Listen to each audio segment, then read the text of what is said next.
US military outposts come under attack, this time in Kenya. A Somali-based Al-Qaeda affiliate raises the stakes by killing Americans. Does this signal an escalation in its war against the West? Hello, I'm Adnan Nawaz. Today's newsmaker is Al-Shabab's campaign of terror.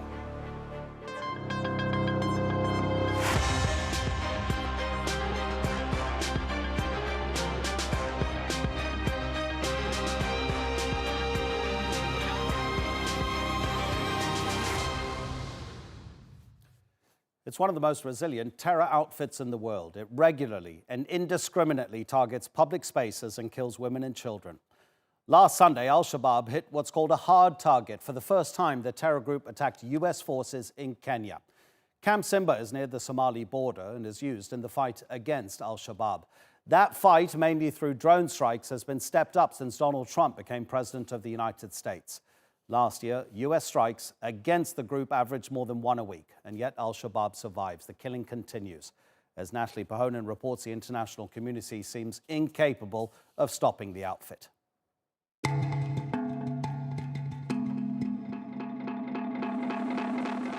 Al-Shabab has left a trail of destruction in Somalia and Kenya, with 5 attacks in less than a fortnight. A suicide bombing in Mogadishu in late December turned the morning commute into a bloodbath. At least 90 people were killed. It was the deadliest attack in Somalia in recent years. In response to public outrage, the Al-Qaeda-affiliated group issued a rare apology to its civilian victims. The government has condemned the attack. The people and its government will never be demoralized from achieving our development goals and the rebuilding of our country. This terrorist group of Al-Shabab, it seems, has been contracted to kill and massacre innocent people and destroy all infrastructure. The terror group has launched attacks in Somalia for more than 10 years in a bid to topple the government. An African Union peacekeeping force, which has been a constant presence since 2007, is due to hand over responsibility for security to Somali troops this year.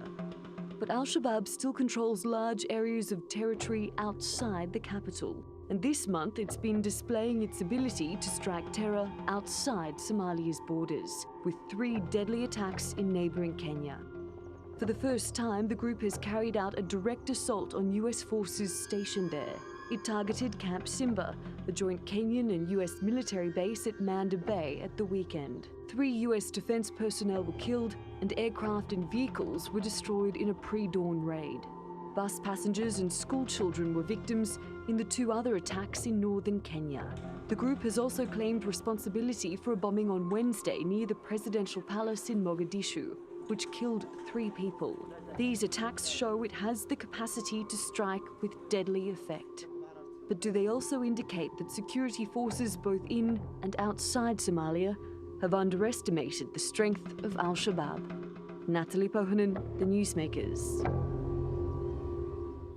Okay, let's go to the Kenyan capital, Nairobi, and speak to the security analyst and former US Marine, Andrew Franklin. Andrew has lived in Kenya for almost 40 years. Andrew, thanks so much for your time.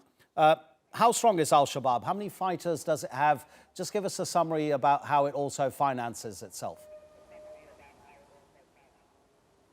All right, Al-Shabab has somewhere between 9,000 and 10,000 full-time fighters within Somalia. Its financing comes from a lot of trade in sugar smuggling, the charcoal trade from Somalia up to the Persian Gulf, the Arabian Gulf rather. It's also taxing businesses, including businesses in Mogadishu. In other words, it's raising a great deal of revenue from within its sources in Somalia. It also gets fundraising from overseas through its Al-Qaeda network as well. Al-Shabab is a manageable problem, but it has demonstrated an amazing amount of resilience. And within Somalia, it's now administering somewhere between 800,000 and 1 million people. The anecdotal evidence indicates that people are now relying on Al-Shabab for justice, for a court system.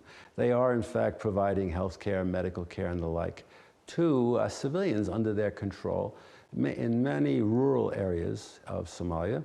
They control, they control towns and villages episodically, but by and large, Al-Shabaab has retained the tactical initiative to move anywhere it wants to go, pretty much at any time within the borders of Somalia. And yet it has an international presence. The attack on yes. No, go on, Andrew, go on. I'm sorry, the attack, I was going to say, the attack on Sunday at Lamu, we're focusing on Camp Simba, the 3 U.S. dead, 2 U.S. wounded, and the destruction of 5 or 6 American surveillance aircraft, which are vital in tracking and surveilling Al-Shabaab within Somalia, and complements the efforts from Djibouti for the American air war, which has been ramped up for the last 2 or 3 years with any number of drone strikes, fixed-wing airstrikes, which have not had any real effect on Al-Shabaab's ability to launch attacks within Mogadishu, on AMISOM bases throughout the country, and also to levy taxes, if you will. What we saw on Sunday in Lamu was the first Al-Shabaab attack on a Kenya Defense Forces base. This was a deliberate attack on a permanent KDF base, which was established in the early 90s. Notionally, the KDF base is heavily secured, heavily guarded, especially since the United States began using it as a rendition site, as one of the black sites in post-9/11, in our post-9/11 war on terror, sometime around 2008, 2009. Currently, the Al-Shabaab attack on Sunday may in fact, or did in fact, come from camps that have been established within the borders of Kenya, including in Boni Forest, which does straddle the Kenya-Somalia border. But the fact is that Al-Shabaab has developed a homegrown franchise, recruiting non-ethnic Somalis into its ranks. For example, 1 year ago at Dusita Hotel, the attack about a year ago, none of the 5 attackers, suicide attackers and people who were killed, were of ethnic Somali origin. They were all converts to Islam, but from other tribes within Kenya. Sure. Andrew, you raised so many points there. Let's break some of them down individually. First of all, the fixed-wing aircraft, the helicopters that were destroyed in that attack on Sunday in Lamu County. As you say, they're very important to tracking, and Al-Shabaab is tracked very carefully. The Kenyan government admits that actually with foreign technology, they can even identify lone wolf attackers. Do you think with the destruction of that hardware that Al-Shabaab may take advantage until that hardware is replaced? Oh, absolutely. I think that goes without saying. There is currently a 60-day warning of the airspace over Kenya was issued by the Federal Aviation Administration of the United States. And it's all U.S. licensed or registered aircraft have been warned about potential terrorist attacks, potential problems within Kenyan airspace. Apparently, one of the aircraft significantly damaged on Sunday is the one that picked up all of the chatter, the mobile phones, the communications chatter back and forth that indicated that there was a problem coming between now and the end of February. I believe that we may very well see an Al-Shabaab attack on the civilian airstrip on Manda Island. That is the airstrip that serves a very key tourist point of Lamu Island. As far as whether the United States has been sharing information with the Kenyans over the last 3, 4, 5 years about Al-Shabaab movements within Lamu County and elsewhere within Northeast County, I would only hope so. I'm not sure, however, that the Kenyans would listen. We've seen over the past few days how the Americans have responded to the Iranian-backed militia Kataib Hezbollah and the killing of a U.S. contractor in the Middle East. And yet, here we are, a few days after that attack in Lamu County, and no response from the Americans. Are you surprised? I'm absolutely surprised. I mean, I am dumbfounded. Yes, I'm a former Marine. I'm still a U.S. citizen, but I may not be a great fan of our global war on terror. The point is, however, watching World War III gear up between the United States and Iran because of a contractor who was killed and was just identified this morning, having 3 Americans killed and 2 seriously wounded seems to would have elicited some kind of major response from the United States government. But we haven't heard, well, we really haven't heard anything. And I've really, I guess it's based on my experience, but watching the pictures of the 23-year-old US soldier who was one of the dead on Sunday, I've said to myself and to other interested parties here in Nairobi, I wonder if he knew he was being assigned into a country where there's a shooting war. Who knew? This is a very serious escalation on the part of Al-Shabaab, and I do not understand the silence on the part of the US authorities. I would have expected by now that at least there would have been some verbal notification, some verbal, I don't know, chest thumping, if you will, because in fact, you know, and I don't think this is a positive development for Kenya to have the United States air war extended into Lamu County. But I do find that the silence is bewildering to me, and I don't understand it at all, not at all. What about the tactic of drone strikes? Can they work on their own? In 2017, the Americans said one drone strike alone killed about 100 Al-Shabaab militants. And then the following year, they said another airstrike, an individual one, killed about 60 militants. Can it work on its own? No, you see, actually, the drone strikes, and I often question whether there are that many militants gathered in one location in time for a drone strike. Many of the drone strikes and airstrikes are basically on smaller groups or on individuals. These are targeted killings. I think Al-Shabaab is very careful not to gather large masses of troops in any area for any length of time. However, there were 20 to 30 attackers at Lamu who were able to mass and attack a well-established Kenyan Navy base on a Sunday morning at 5:30 in the morning. They obviously knew their way around. They were able to penetrate the perimeter, and according to the government of Kenya, there were no Kenyan casualties, despite the ferocity of the Al-Shabaab attack. Now, over the years, the United States has been ramping up its drone war, its air war against Al-Shabaab in Somalia. And yet, Al-Shabaab continues to expand its influence throughout rural areas. Since the Kenyan government invaded Somalia on October 15th, 2011, any observer would say that we are much less secure today than we were 8 years ago when the Kenyan troops crossed the border into Somalia. The ability now to recruit locally into a local Kenyan franchise is a rather disturbing development, and because it also indicates that perhaps the motivations of the recruits who are now joining Al-Shabaab to fight within Kenya are actually focused on overthrowing the government in Nairobi. And so that's opened up the area for many more recruits.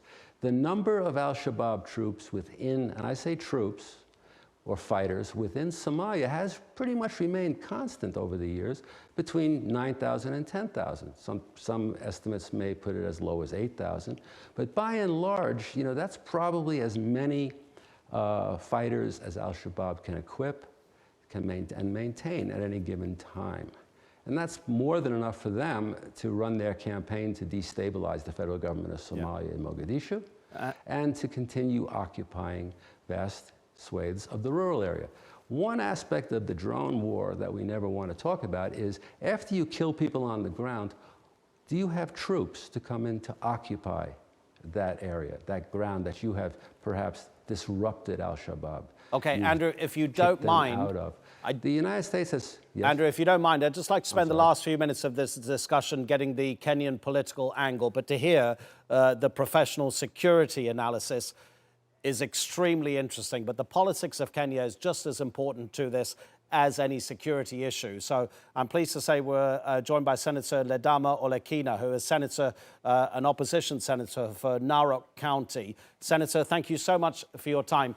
What's happening in Kenya right now that is helping Al-Shabaab recruit local ethnic Kenyans to their cause? This is not a Kenyan movement. It's a terror group in, of course, the neighboring country. I don't necessarily believe that there's anything in terms of the government policy that is encouraging the recruitment of Al-Shababs in Kenya. I think it's a personal choice. But to tell you the truth, that has actually gone down tremendously because of the policy of the government to try and ensure that they support the people, they rehabilitate the people, and they actually give them an opportunity to repent and to get corrected. The issue that we have in this country is that there's a conflict between two foreign nations. The fact that we are very good friends with the United States of America is what is putting us in a very hopeless situation, whereby if you look at the recent attacks in Lamu, it was two foreign entities fighting, but because we are welcoming and we've been able to host the United States, who are great friends, we ended up being the victims here. No, absolutely. I was not suggesting there's anything in government policy. So I don't necessarily believe that it is a government policy. I wasn't suggesting there's anything in government policy that is pushing people towards Al-Shabaab, just whether there might be a cultural or a social issue going on within Kenya. But how concerned should the government be that there's been this attack on US forces? Because that's extremely significant, the fact that it's the first time. Well, this is not the first time. And I think, sometimes the problem with the media is that they blow out things out of proportion. Because when you think about the situation in the United States of America in itself, I mean, there's so many terrorist activities happening in the country. There are a lot of shootings.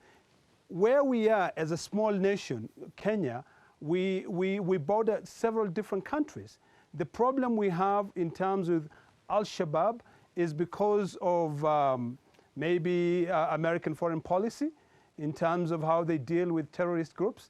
And also maybe there's an issue of the port of Kismayo, which the Al-Shabaab feel like it is part of their economic activity. And the fact that the Kenyan government has partnered with the United States government to be able to kick them out, they see that as us interfering with their economy.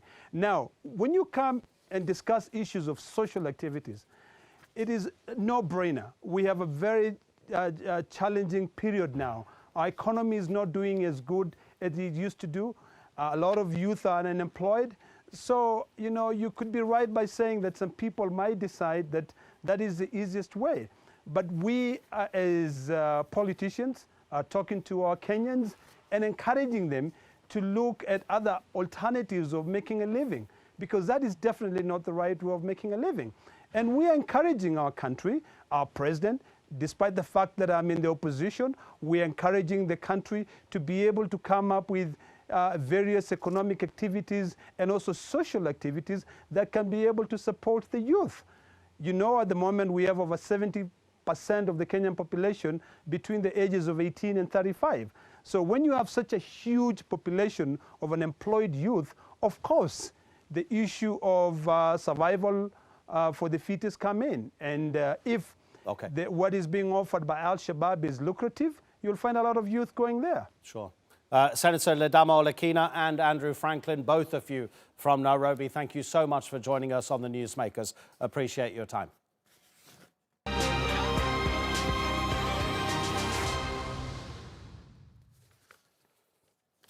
The discovery of vast deposits of natural gas in the Mediterranean Sea has set the stage for a standoff between neighbouring countries, and one that could potentially change the geopolitical landscape of a region rich in resources. Just last week, Israel, Greek-administered Cyprus and Greece, they signed a deal to build the longest undersea pipeline in the world. At a cost of about $7 billion, the nearly 2,000-kilometre line is going to carry upwards of 12 billion cubic metres of natural gas every year. It's going to go from Israel's offshore fields underneath the Greek island of Crete and then on to Italy. From there, it will be distributed throughout Europe, ultimately supplying about 10% of the continent's needs. Turkey opposes the pipeline, with President Recep Tayyip Erdogan saying there can be no project in the Eastern Med that excludes Turkey. Well, let's go to occupied East Jerusalem and speak to Gabriel Mitchell, a policy fellow at the Israeli Institute for Regional Foreign Policies, Mitvim. His research focuses on energy security and the politics of the Eastern Mediterranean. Gabriel, thank you so much for your time. Now, Does it seem obvious that this EastMed pipeline is a way for Europe and the EU to bypass their dependency on Russian gas? At the moment, I believe the EU as a whole, which is not all of Europe, but most of Europe, gets about 40% of its gas from Russia.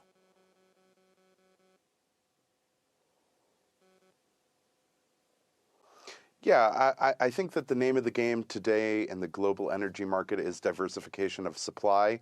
So the European Union, like all international actors, large and small, is trying to diversify the number of sources in which it's procuring its fossil fuels, but also diversifying the type of energy from fossil fuel sources to also alternative energy and green energy. So there's certainly a political interest on the part of the European Union to diversify away from dependency on Russia.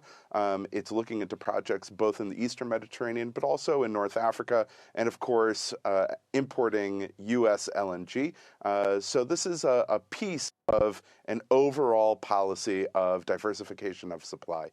What about the commercial viability of this EastMed pipeline? What's it looking like at the moment?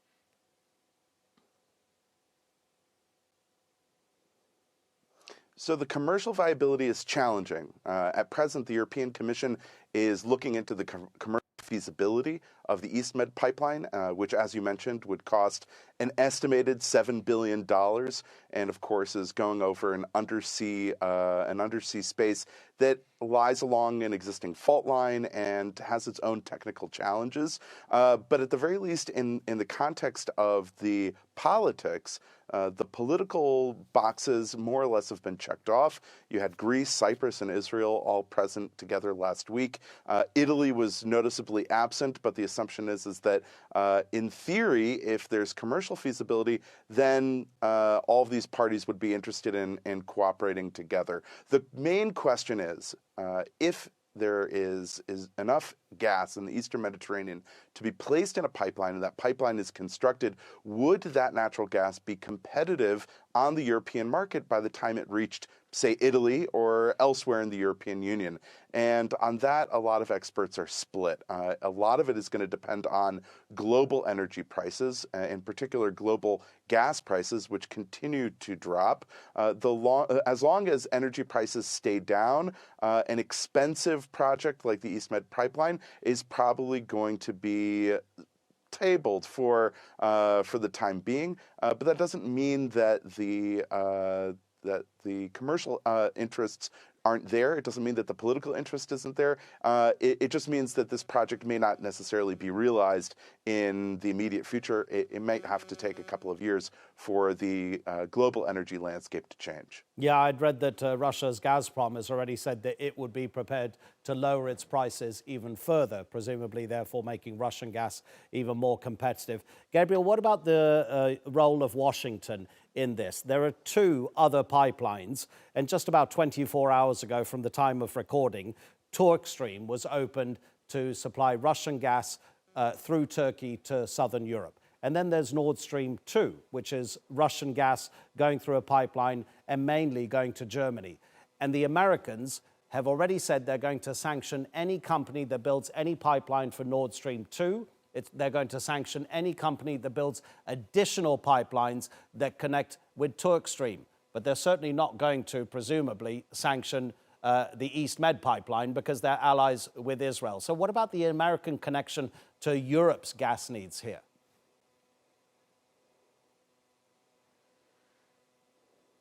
Yeah, as you mentioned, if the Russian goal is to develop as many pipelines as possible to Europe, that certainly runs counter to American interests. Although, of course, the United States' understanding of the European position, there's a necessity to acquire as much energy as is possible, and it's difficult to compete with the Russian price point. The United States is supportive of the EastMed pipeline. The Prime Minister of Greece was in Washington today, and it seemed like that was a very productive set of meetings. At the same time, the United States hasn't backed the EastMed pipeline in any kind of commercial way. You don't see American energy companies investing in this project. so it's a little early to tell, but there is a competition going on about who's going to be supplying energy to Europe, and the United States is very much interested in supplying LNG to the European Union. If diversification is diversification of supply is the name of the game, then exporters have as many opportunities as they'd like to try to diversify the number of export options. And so we're seeing an increase in these kinds of massive projects, but at the same time, as the energy market becomes more diffuse, as prices drop, it also increases the degree of competition that exists in the market and the number of available suppliers. So the Russian intention is to try to retain not only European dependency on Russian gas, but also to ensure that there will be consumers in the coming decades. And certainly the general push in the global market is to both diversify that supply and the number of sources. Perfect timing, Gabriel. Thank you so much indeed. That's Gabriel Mitchell on The Newsmakers, and that's it from us for another edition. See you next time. Thanks for watching.